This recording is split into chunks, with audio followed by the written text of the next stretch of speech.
మీ ఎలాంటి వ్యాపార ప్రకటనలకైనా వెంటనే మా ఛానల్ సంప్రదించండి. అందరికీ నమస్కారం. నేను శిరీష. ప్రస్తుతం మనతో పాటు ఉన్నారు ప్రముఖ ఆధ్యాత్మికవేత్త, జ్యోతిష్య పండితులు, శ్రీ విద్యా గణపతి ఉపాసకులు డాక్టర్ సుదర్శన్ శర్మ గారు. గురుగారితో మాట్లాడదాం.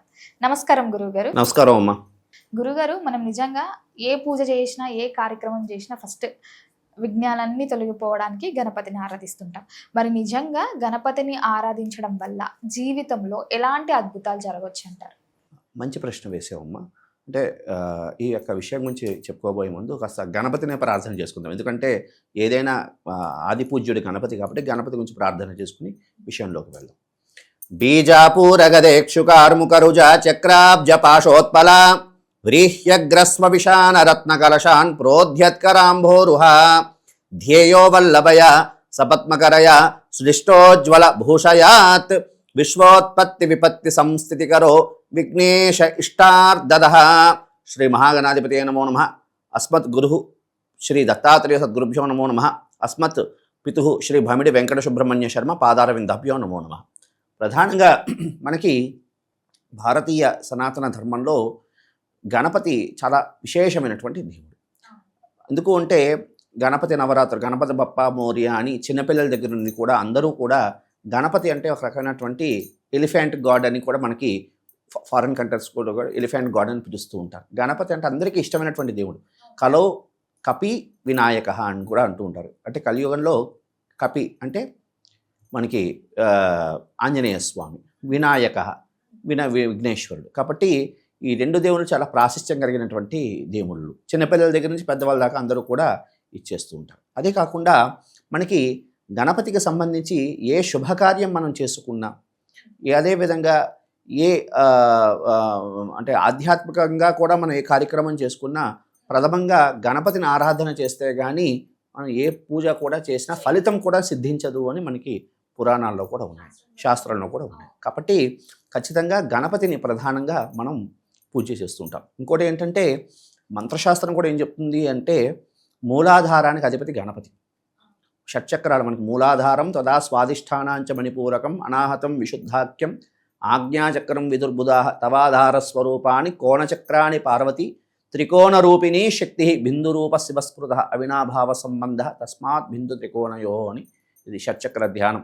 అందులో ప్రధానంగా మూలాధారం స్వాధిష్టానం మణిపూర చక్రాలు మనకి ఎట్లా షట్చక్రాలు ఉన్నాయో షట్చక్రాలకు సంబంధించినటువంటి మూలాధారం గుహ్యస్థానం దానికి అధిపతి గణపతి. అందుకే మంత్రసిద్ధి జరగాలన్నా ప్రధానంగా ఆసన సిద్ధి జరగాలి అంటారు. దానికి కూడా సంబంధించి గణపతే ప్రధానమైనటువంటి దేవుడు. కాబట్టి గణపతి ఆరాధన చాలా విశేషమైనటువంటి ఆరాధన. అయితే చాలామంది గణపతిని ప్రసన్నం చేసుకోవడానికి ఏం చేసుకోవాలి, అది ప్రధానమైనటువంటి ప్రశ్న కూడా ఏమిటి అంటే గణపతిని ప్రసన్నం చేసుకోవడానికి, గణపతి యొక్క అనుగ్రహం పొందడానికి, అదేవిధంగా గణపతికి సంబంధించినటువంటి ఆరాధన క్రమాలు తొందరగా సిద్ధి కలగడానికి ఆరాధన క్రమాలు కూడా విశేషంగా మనకి ఉన్నాయి. ప్రధానంగా తీసుకుంటే మనకి గణపతి ఏమిటి అంటే ఒక్కొక్క దేవతకి ఒక్కొక్క ప్రీతి అనేది ఉన్నాయమ్మా. ఉదాహరణకి మనకి పంచాయతన దేవతలు అంటారు, 5. ఒకటి గణపతి, అంబిక అమ్మవారు, అదేవిధంగా విష్ణువు, అదేవిధంగా శివుడు, అదేవిధంగా సూర్యనారాయణ స్వామి.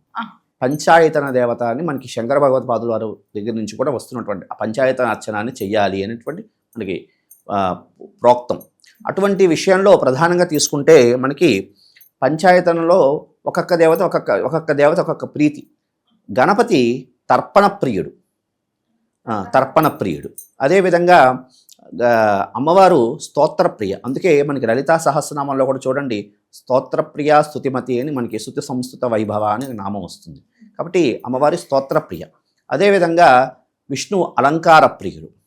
విష్ణువు ఏంటంటే అలంకార ప్రియుడు. ఆయన ఎంత అలంకారం చేస్తుంటే అంత ఆయన అనుగ్రహిస్తూ ఉంటాడు. వెంకటేశ్వర స్వామి అనుకోండి, అదేవిధంగా ఏదైనా విష్ణు సంబంధం ఇది. అదేవిధంగా ఇంకా బోళాశంకరుడు అభిషేక ప్రియుడు. ఆయనకు అభిషేకం చేస్తే చాలు, అభిషేకంతో ఆయన ప్రసన్నం అవుతాడు. ఇంకా అదేవిధంగా భాస్కరుడు, ఆయన నమస్కార ప్రియుడు. సూర్యుడు నమస్కార ప్రియుడు. కాబట్టి ఈ విధంగా ఒక్కొక్క దేవతకు ఒక్కొక్క ప్రీతి అనేది ఉన్నది. అయితే గణపతి తర్పణ ప్రియుడు. ఆయన తర్పణం చేస్తే చాలు. అందుకే గణపతి చతురావృతి తర్పణం అని మనకు ఒకటి ఉన్నది. ఓకే. అది చాలా విశేషమైనటువంటి మంత్రశాస్త్రంలో విశేషంగా చెప్పినటువంటి ఒక ప్రోక్తం అనమాట. గణపతికి సంబంధించి తర్పణ ప్రియుడు, గణపతి తర్పణ ప్రియుడు అని. అయితే మనం ఏదైనా గణపతి పూజ చేసేబోయే ముందు గణపతికి సంబంధించినటువంటి అనుగ్రహం తొందరగా పొందాలి అంటే మనకి శాస్త్రంలో కొన్ని విషయాలు చెప్పాడు. ఏమిటి అంటే గణపతి అధర్వణ శీర్షంలో కూడా రక్తగంధానులిప్తాంగం రక్తపుష్పైశ్చ పూజితం అని. అంటే ఆయనకి రక్తగంధం అంటే ఎర్ర చందనం చాలా ఇష్టం గణపతికి సంబంధించి. రక్తగంధానులిప్తాంగం రక్తపుష్పైశ్చ పూజితం అని మనకి ఇది ఉంది. అంటే ఆయనకి ఎర్రచందనం చాలా ఆయనకి వేస్తూ ఎర్రచందనంతో పూజ చేస్తూ ఆ ఎర్రచందనాన్ని ధరించి మనం ఆ అనుష్ఠానం కానీ జపం కానీ పూజ కానీ చేస్తే ఆయన తొందరగా ప్రీతి చెందుతాడు అని మనకి మంత్రశాస్త్రం తెలియజేస్తున్నది. అదేవిధంగా రక్తగంధానులిప్తాంగం రక్తపుష్పైశ్చ పూజితం, ఆయనకి ఎరుపు రంగు పువ్వులు చాలా ప్రీతి. అందుకే గణపతికి రక్తవర్ణం చాలా ఇష్టం. ఆయనకి రక్తవర్ణం చాలా ఇష్టమైనటువంటిది. అందుకే ఎరుపు రంగు పుష్పాలతో ఆయన పూజ చేస్తే తొందరగా సంతుష్టుడవుతాడు. అదేవిధంగా తర్పణ ప్రియుడు అని చెప్పుకున్నాం కదా గణపతి. చతురావృతి తర్పణం చేయడం ద్వారా కూడా గణపతి తొందరగా సంతుష్టుడవుతాడు. అందుకే ఎరుపు రంగు వస్త్రాలు ధరించి ఎరుపు రంగులతో పూజ చేస్తూ ఉండడం. అదేవిధంగా స్వామికి సంబంధించి చాలామంది ఉండ్రాలు నివేదన చేస్తూ ఉంటారు. ఎందుకంటే మోదకాలు ఉండ్రాళ్ళు ఆయనకి ఇవన్నీ కూడా ప్రీతికరం అని. కానీ అసలైన రహస్యం ఒకటి ఉంది, ఆయనకి అది చాలా ప్రీతి. అది ఎవరు కూడా పెట్టరు. దోసకాయ అంటే ఆయన చాలా ఇష్టం. కానీ విశేషంగా అది వినాయక చవితి రోజే పెడతారు. కానీ ఆయనకి దోసకాయ చాలా ప్రీతి. ఇది మంత్రశాస్త్రంలో ముద్గల పురాణం అని కొన్ని మంత్రశాస్త్రంలో చాలా రహస్యంగా దీని గురించి ఉంది. ఇది మనం వేరేగా ఒకసారి ఎపిసోడ్లో మనం చెప్పుకుందాం. ఆయనకి దోసకాయ అంటే చాలా ప్రీతి. ఈ పదార్థాలు అంటే మోదకాలతో పాటు దోసకాయ ఇవి పెట్టం. ఒకవేళ మోదకాలు ఉండ్రాలు చేసే ఓపిక లేదు, అటుకులు బెల్లం పెట్టినా ఆయన చాలా సంతుష్టుడైపోతాడు. అటుకులు బెల్లం అంటే ఆయన చాలా ప్రీతి. బాలగణపతి కదా, చిన్నవాడు కదా పాపం, ఆయనకి అది పెట్టినా కూడా సంతుష్టుడైపోతాడు. స్వల్ప మాత్రంతో సంతుష్టుడైపోతాడు ఆయన. అంటే స్వల్ప మాత్రంతో ఆయన పూజ చేసే చాలా సంతుష్టుడైపోతాడు. ఎందుకంటే బోరాశంకరుడు తాను కొడుకు కదా, ఈయన కూడా స్వల్ప మాత్రంతోనే ఈయన చాలా అనుగ్రహించేస్తాడు భక్తుల్ని. కాబట్టి ఆ విధంగా పూజ చేస్తూ ఉండడం. ఇంకా అదేవిధంగా గణపతికి సంబంధించి ఇంకా తొందరగా శీఘ్రంగా ఆయన అనుగ్రహం పొందాలంటే ఇంకేమిటయ్యా అంటే ప్రధానంగా ఆయనకి చెరకు రసంతో తర్పణం చేయడం, చతురావృతి తర్పణం చెరుకు రసంతో తర్పణం చేస్తూ ఉంటే చాలా తొందరగా అనుగ్రహిస్తాడు. గురుగారు, చాలా వరకు మనము పూజలలో తులసి అమ్మవారిని పెడుతూ ఉంటాం, కానీ వినాయకుని దగ్గర అసలు తులసి అమ్మవారిని పెట్టకూడదు అంటారు. ఎందుకని? ఎందుకు అంటే దీనికి కూడా ఉంది. ఒకసారి గణపతి అనుష్ఠానం చేసుకుంటూ ఉంటాడు. కొన్నాళ్ళు అనుష్ఠానం చేసుకొని ఆయన కొన్ని తపస్సు కోసం వెళ్ళిపోతూ ఉంటాడు. వెళ్ళిపోతున్నప్పుడు తులసి అనే ఒక ఆవిడ వచ్చి ఆయన్ని వివాహం చేసుకోమని కోరుతుంది. కోరితే ఈయన నేను బ్రహ్మచర్య ఆశ్రమంలో ఉన్నాను, నేను ఇప్పుడు ఇచ్చేయను అని చెప్పి ఆయన తాలూకు తపస్సుని ఇచ్చేస్తుంది. అప్పుడు గణపతి శపిస్తాడు తులసిని.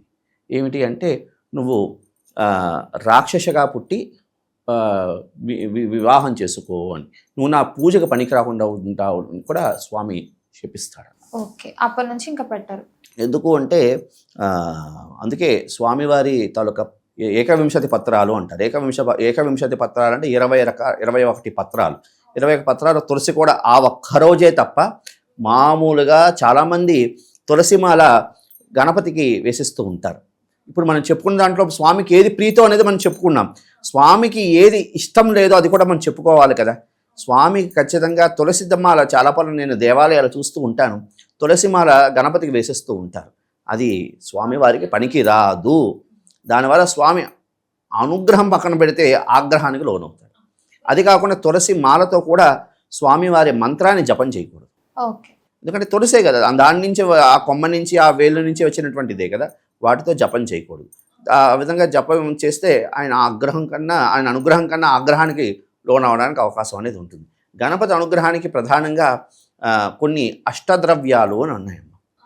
అష్టద్రవ్యాలు ఏమిటి అంటే బెల్లం, అదే గుడం, బెల్లం ముక్క, నువ్వులు, చెరుకు, అదేవిధంగా అటుకులు, అదేవిధంగా పేలాలు, అదేవిధంగా లెక్కవి అటుకులు పేలాలు, బెల్లం ముక్క, నెయ్యి, అదేవిధంగా గూడం అంటే గూడం అదేవిధంగా నువ్వులు, అదేవిధంగా జాంకాయలు, బహుబీజ ఫలం అంటారు దాన్ని, జాంకాయలు, అదేవిధంగా అరటిపళ్ళు ఎన్నయ్యే.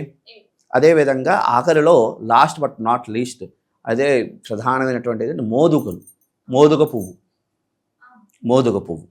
వీటితో స్వామివారికి హోమం చేయడం ద్వారా స్వామి తొందరగా ప్రసన్నం అవుతాడు. అష్టద్రవ్యాలతో, ఈ 8 ద్రవ్యాలతో స్వామివారికి హోమం చేయడం ద్వారా స్వామి తొందరగా ప్రసన్నం అవుతాడు. కొంతమంది చూస్తూ ఉన్నాడు ఏదైనా ఎన్నో వివాహ విషయంలో కానివ్వండి, లేకపోతే దాన్ని ఏమంటారు పరీక్షలు ఎన్నిసార్లు రాస్తున్నా, ఉద్యోగం కోసం ప్రయత్నం చేస్తున్నా, అదేవిధంగా పరీక్షల్లో విజయం సాధించడానికి, ఉద్యోగంలో ఎన్నిసార్లు విఘ్నాలు ఇచ్చేస్తున్నా, అన్ని విఘ్నాలు పోవడానికి అష్టద్రవ్యాలతో గణపతికి హోమం చేయడం ద్వారా తొందరగా గణపతి అనుగ్రహం పొందడానికి అవకాశం ఉంది.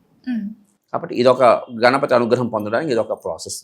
ఈ విధంగా గణపతిని ప్రధానంగా ఇవన్నీ విషయాలు పక్కన పెడితే ఆయన తొందరగా ఇదవ్వడానికి దుర్వాయుగ్మం ఆయన గరికతో పూజ చేస్తే చాలట, ప్రసన్నమైపోతాడు. కాబట్టి తెల్ల జిల్లేడు పువ్వులు, గరిక, తెల్ల జిల్లేడు పువ్వులు మనకు దొరుకుతూ ఉంటాయి. తెల్ల జిల్లేడు పువ్వులు, గరిక, వీటితో ఎరుపు రంగు పుష్పాలతో స్వామివారికి పూజ చేయడం, ఈ విధంగా పూజ చేయడం ద్వారా విశేషమైనటువంటి ఫలితం పొంది స్వామివారి కృపకు పాత్రలు అవుతాం. గురుగారు, మొత్తం మీద మాకు తెలియని ఎన్నో మంచి విషయాలు ఆ విఘ్నేశ్వర్ గురించి తెలియజేసినందుకు ధన్యవాదాలు. శుభమస్తు తల్లి.